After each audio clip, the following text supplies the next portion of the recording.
बेंगलोर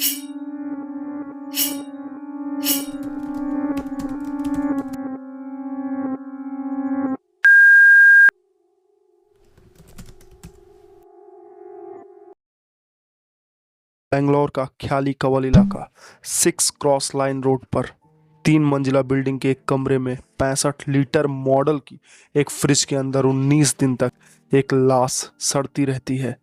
और वो लाश इतनी ज़्यादा सड़ चुकी थी कि उसमें कीड़े पड़ चुके थे।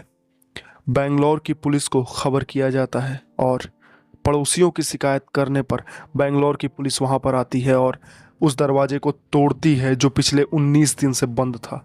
और वो दरवाज़ा टूटने के बाद वहाँ से एक ऐसी बदबू, ऐसी दुर्गंध आ रही थी जो आम आदमी के बर्दाश्त से बाहर था।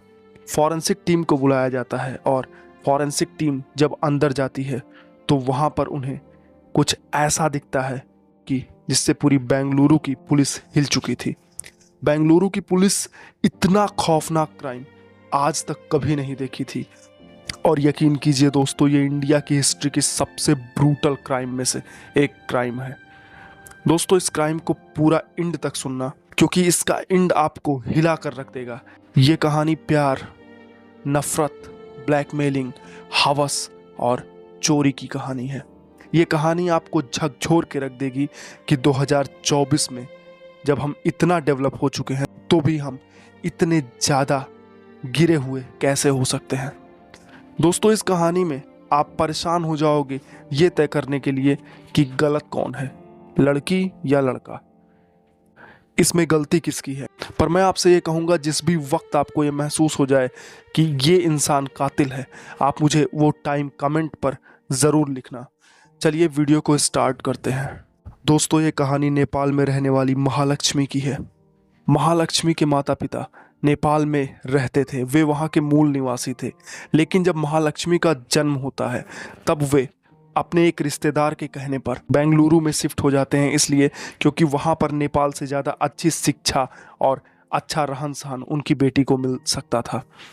नेपाल में रहने वाली महालक्ष्मी अचानक से अपने माता पिता के साथ बेंगलोर में शिफ्ट हो जाती है और शिफ्ट होने के बाद वो अपनी ज़िंदगी में अच्छे तरीके से अपनी ज़िंदगी जीना शुरू करती है।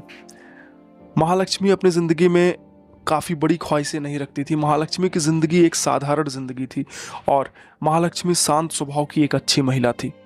अपनी ज़िंदगी में मेहनत और अपने लक्ष्यों को पूरा करने में यकीन करती थी। उसकी ज़िंदगी बहुत ही अच्छे से बीत रही थी। उसके माता पिताजी उसे बहुत ज़्यादा पसंद करते थे और अपनी ज़िंदगी में वो खुश थी।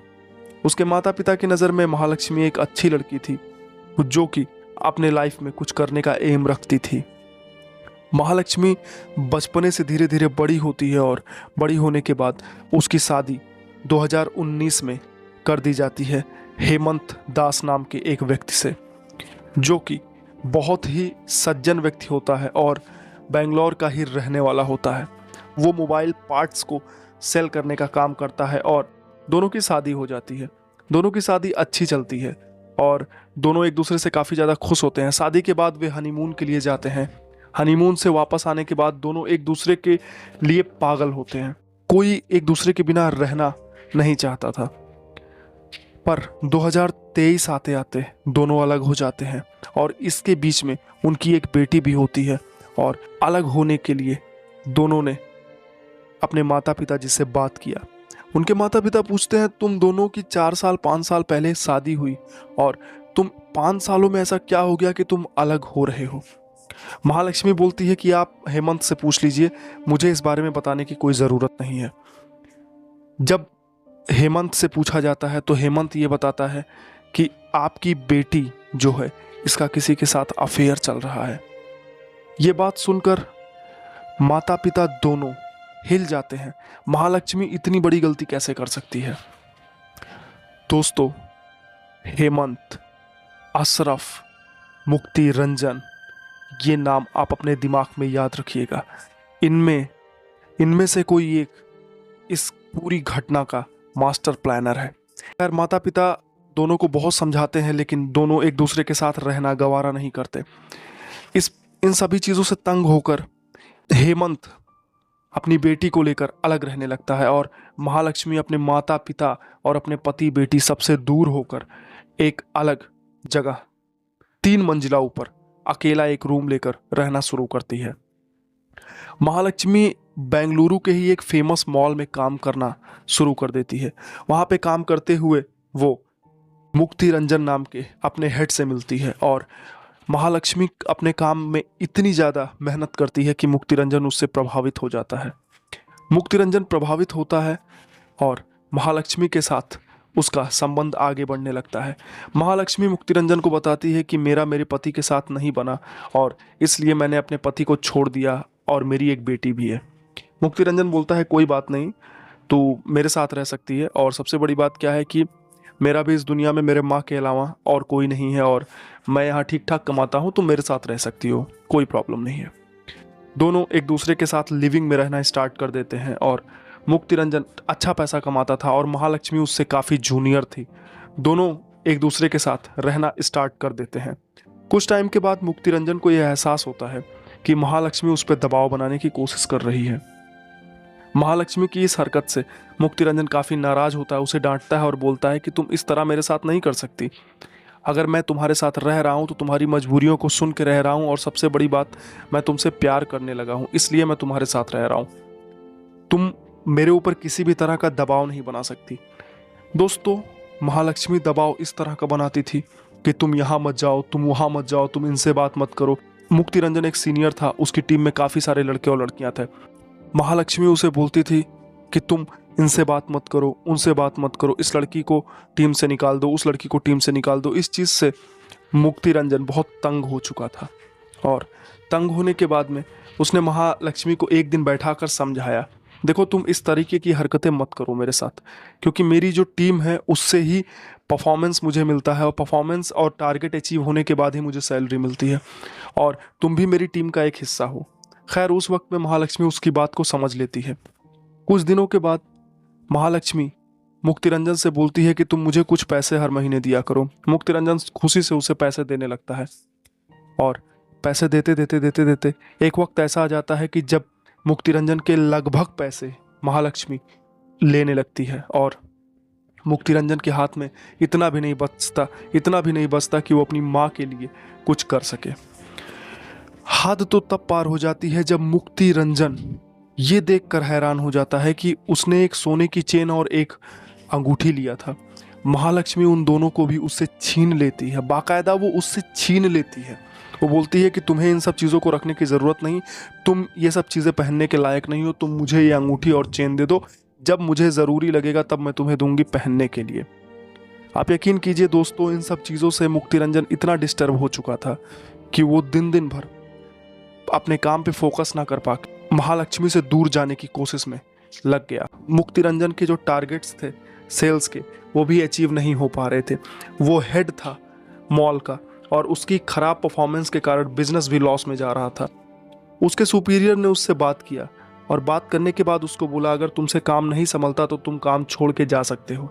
मुक्ति रंजन के ऊपर नौकरी छोड़ने का भी खतरा मंडराने लगा था। इन सभी चीज़ों से परेशान होकर मुक्ति रंजन ने महालक्ष्मी को अपने पास बिठाया और बोला, महालक्ष्मी देखो, अब हमें अलग हो जाना चाहिए, क्योंकि अब ना तो मैं तुम्हारा बॉस रहूँगा और ना ही मेरे पास पैसे रहेंगे।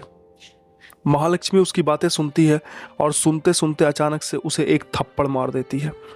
वो थप्पड़ लगने के बाद में मुक्ति रंजन हैरान हो जाता है। वो बोलती है, तुम्हें क्या लगता है कि मैं तुमसे प्यार करती हूँ? तुमसे प्यार करने के कारण मैं तुम्हारे साथ में हूँ? बिल्कुल नहीं।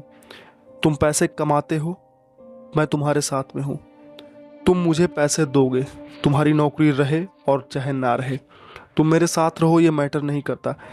मेरे साथ तुम सो चुके हो, तुम्हारी मैंने काफ़ी सारी वीडियोस बना ली हैं और तुम्हें मैं इस तरीके से अपने से दूर जाने नहीं दूंगा। ये सुनकर मुक्ति रंजन पूरा पागल हो जाता है और पागल होने के बाद वो कुछ दिनों के लिए महालक्ष्मी से दूर हो जाता है, भाग जाता है। और इधर महालक्ष्मी का पति, जिसका हेमंत दास नाम होता है, वो अपनी बेटी के साथ अपनी खुशहाली से ज़िंदगी जीता रहता है। हर 15 दिन पर महालक्ष्मी अपनी बेटी से मिलने जाती है और मिलने जाने के बाद में हेमंत को परेशान करती रहती है। वहां जाकर हेमंत को वो अपशब्द बोलती रहती है और हेमंत को मेंटली टॉर्चर करती रहती है। हेमंत भी उससे काफी परेशान होता है और एक रोज वो हेमंत के पास जाकर बोलती है, तुम मुझे क्या छोड़ोगे, मैं तुम्हें खुद ही छोड़ चुकी हूँ। हेमंत ये चीज सुन के हैरान और गुस्सा दोनों हो जाता है। वो बोलता है, महालक्ष्मी, पुरानी बातों को क्यों उभार रही हो? जो चीजें खत्म हो चुकी हैं उन चीजों पे तुम क्यों बार बार बातें करती हो? वो बोलती है, नहीं, तुम्हें क्या लगा कि तुम मुझे छोड़ दोगे? तुम्हें क्या लगा कि तुम मुझे छोड़ दोगे तो क्या मैं मर जाऊंगी? तुम्हारे जैसे सैकड़ों मेरे आगे पीछे घूमते हैं। हेमंत ने बोला, बिल्कुल तुम्हारे आगे पीछे घूमते हैं, इसीलिए मैंने तुम्हें छोड़ दिया। तुमने अशरफ एक हेयर ड्रेसर के साथ अपना रिलेशनशिप शुरू कर लिया। यह बात सुन के महालक्ष्मी शॉक्ड हो जाती है। जी हाँ दोस्तों, महालक्ष्मी का शादी के कुछ टाइम बाद अशरफ नाम के एक मुस्लिम लड़के के साथ में, जो कि हेयर ड्रेसर होता है, उसके साथ में उसका लव अफेयर शुरू हो चुका था। और लव अफेयर इतना ज्यादा डीप हो चुका था कि अशरफ उसके पति के सामने उसको ड्रॉप करने के लिए आने लगा। ये सारी चीजें देखकर हेमंत बहुत डिस्टर्ब हो चुका था और हेमंत अपनी जिंदगी में शादी करने के बाद अपने काम, अपने परिवार सभी से दूर होता चला गया। क्यों? क्योंकि हेमंत के दिमाग में 24 घंटे सिर्फ और सिर्फ महालक्ष्मी का टेंशन रहता था। महालक्ष्मी एक ऐसी औरत थी जो कि शादी के बाद भी अफेयर रख रही थी, और ऐसा अफेयर जिसमें उसका प्रेमी उसके पति के सामने उसे छोड़ने आता था। ये सारी चीजें देखकर हेमंत, जो कि उसका पति था, काफी ज्यादा डिस्टर्ब होने लगा और उसकी बेटी, जो कि छोटी बच्ची थी, उसके भी दिमाग पे बहुत गहरा असर पड़ने लगा। इन्हीं सारी चीजों को देखते हुए हेमंत ने महालक्ष्मी से 2019 में बात किया और बोला, आखिर तुम चाहती क्या हो? महालक्ष्मी बोली कि मैं कुछ नहीं चाहती, मैं जैसी हूं मैं वैसी ही रहूंगी। उसने बोला, अगर तुम वैसी ही रहती हो तो हमारे बच्ची का क्या होगा? तो वो बोलती है, वो तुम्हारी बेटी है, तुमको जो करना है तुम करो, मुझे उससे लेना देना नहीं है। यह सुनकर हेमंत बहुत ही ज्यादा दुखी और निराश हो जाता है और अपने एक दोस्त के कहने पर वो महालक्ष्मी को छोड़ देता है। वो महालक्ष्मी से अलग होने की बात करता है। महालक्ष्मी इस पर खुशी खुशी राजी हो जाती है और अपनी बेटी, जो कि उसे प्यारी थी, और अपना पति, जो कि शायद अब उसका दुश्मन बन चुका था, इन दोनों को छोड़ देती है और अलग जाकर रहना शुरू करती है। इसके बाद, जैसा कि आप पहले सुन चुके हो, कि मुक्ति रंजन से उसकी मुलाकात होती है। दोस्तों, अशरफ जो रहता है वो भी महालक्ष्मी के प्यार में पड़ा रहता है और अशरफ जैसे सैकड़ों लड़के महालक्ष्मी के प्यार में पड़े रहते हैं। और इन सारी चीजों के साथ में महालक्ष्मी अपनी जिंदगी जी रही थी। महालक्ष्मी की इन हरकतों की वजह से मुक्ति रंजन भी डिस्टर्ब था और हेमंत दास, जो कि उसका पति था, वो भी डिस्टर्ब था। और अशरफ तो महालक्ष्मी को ढूंढ रहा था कि महालक्ष्मी अचानक से गायब कहाँ हो गई। मुक्ति रंजन, जो कि उसका बॉस था मॉल में जहां वो काम करती थी, उसके पास में कोई ऑप्शन ना होने के कारण उसे कुछ दिनों के बाद वापस आना पड़ता है। वापस आने के बाद में मुक्ति रंजन को देखते से ही महालक्ष्मी उसको गले मिलती है और बोलती है कि जो कुछ भी हुआ उसे भूल जाओ, और वो दोनों काम पर वापस लौट जाते हैं। उसी दिन शाम को 8 बजे जब मुक्ति रंजन वापस आता है तो महालक्ष्मी बोलती है, तुम पैसे लेकर आए? तो वो बोलता है, मैं पैसे लाने नहीं गया था, मैं अपनी माँ से मिलने के लिए गया था और उनकी तबीयत खराब है, मैं उन्हें दिखा रहा था। वो बोलती है, मुझे उससे मतलब नहीं है, मुझे अर्जेंट में कुछ पैसे दो। वो बोलता है, मेरे पास पैसे नहीं है। इस पर वो मुक्ति रंजन को धक्का मारती है। धक्का मारने के बाद में मुक्ति रंजन गिर पड़ता है और वहां से उठकर जाने लगता है। महालक्ष्मी उसे शर्ट से पकड़कर खींच लेती है और उस पर नाखूनों से हमला करती है। मुक्ति रंजन उससे बचने की कोशिश करता है और बचते बचते वो महालक्ष्मी को धक्का देता है। महालक्ष्मी गिरती है और उसे गालियां देने लगती है और फिर से उठकर मुक्ति रंजन पर हमला करती है। मुक्ति रंजन किसी तरीके से वहां से भागने की कोशिश करता है और दोस्तों, इसी बीच हेमंत दास के माता पिता उसके घर पर जाते हैं और घर पर जाने के बाद में हेमंत को समझाते हैं कि तुम वापस जाओ और वापस जाकर अपनी पत्नी को समझाओ और उसे वापस लेके आओ, गलतियां सभी से होती हैं। हेमंत दास अपनी माता पिता से कहता है कि मुझे थोड़ा टाइम दीजिए, मुझे वक्त चाहिए सब चीज़ों को मैनेज करने के लिए। उसके माता पिताजी बोलते हैं ओके कोई बात नहीं। और हेमंत दास जो कि उसका पति होता है वो अपनी नॉर्मल जिंदगी जीने लगता है। 19 दिन के बाद में महालक्ष्मी जहां रहती है उसके पड़ोसियों को कुछ सड़ने की बदबू आने लगती है और वहां पर महालक्ष्मी के पड़ोसी पुलिस को बुलाते हैं। पुलिस आती है और दरवाजा खोलती है और अंदर जाती है। इतनी सड़ी हुई बांस वहां से आ रही थी कि पुलिस घुसने की हिम्मत नहीं कर पाती। तब फॉरेंसिक टीम को बुलाया जाता है। फॉरेंसिक टीम आकर जब वहां अंदर आती है तो उन्हें एक सूटकेस पड़ा हुआ मिलता है और कुछ टुकड़े मांस के इधर उधर बिखरे हुए होते हैं। वे सूटकेस को खोलते हैं पर सूटकेस में कुछ नहीं मिलता और मांस के जो टुकड़े रहते हैं वे उसका पीछा करते हुए फ्रिज के पास तक पहुंच जाते हैं। और जब वे फ्रिज खोलते हैं तो यकीन कीजिए इंडियन क्राइम में सबसे ब्रूटल क्राइम हो चुका था। दोस्तों 59 टुकड़ों में कटी हुई थी महालक्ष्मी की लाश और जिसमें सर, पैर और दिल, लीवर सारी चीजें फ्रिज में सजा कर रखी गई थी। ये चीज देखकर पुलिस हिल चुकी थी। पुलिस के जितने भी रिसोर्स थे पुलिस सब लगा चुकी थी और पुलिस ये सोच रही थी कि किसी भी तरीके से हमें कातिल को पकड़ना है। और ये सुनकर हेमंत दास जो कि उसका पति था उसके घर पे आता है और अपनी बीवी की ये हालत देखकर वो रोने लगता है और पुलिस को बताता है कि मैं इसका पति हूँ। पुलिस का पहला शक उसके ऊपर जाता है। पुलिस उसे पकड़ लेती है और उसे पकड़कर उससे पूछताछ करती है। तब वो बताता है कि अशरफ नाम के एक लड़के के चक्कर में वो पड़ चुकी थी जिससे उसका अफेयर था और इसी के लिए मैंने इसको छोड़ दिया था। ये सुनकर पुलिस अशरफ के पीछे भागना शुरू करती है और अशरफ का पीछा करते हुए ही पुलिस को पता चलता है कि उड़ीसा में एक आदमी ने आत्महत्या कर लिया है और उसके पास एक चिट्ठी मिली है जिसमें यह लिखा हुआ है कि मैं महालक्ष्मी का कत्ल इसलिए किया क्योंकि महालक्ष्मी मुझे मेंटली बहुत टॉर्चर कर चुकी थी। पुलिस की एक टीम वहां पर जाती है और वहां पर जाने के बाद उन्हें पता चलता है कि वो लाश किसी और की नहीं मुक्ति रंजन की है। दोस्तों मुक्ति रंजन जो कि उसका बॉस होता है काम पर, उसने महालक्ष्मी को 59 टुकड़ों में काट दिया था और यकीन कीजिए उस वक्त तक मेंटली इतना टॉर्चर हो चुका था मुक्ति रंजन कि उसे कोई जल्दबाजी नहीं थी। जिस रात उसने महालक्ष्मी से झगड़ा किया उसी रात गिरने के बाद में जब वो वापस उठा और महालक्ष्मी उसे गालियां दे रही थी तो वो महालक्ष्मी के खरीदे गए चाकू को उठाकर महालक्ष्मी के पेट में घुसा देता है और महालक्ष्मी की हत्या कर देता है।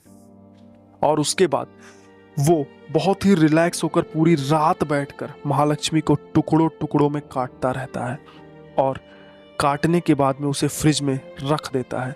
मुक्ति रंजन जो कि एक नॉर्मल सा एम्प्लॉय होता है उसके दिमाग में इतना ब्रूटल क्राइम जन्म ले चुका था और उसने ऐसा क्राइम कर दिया था।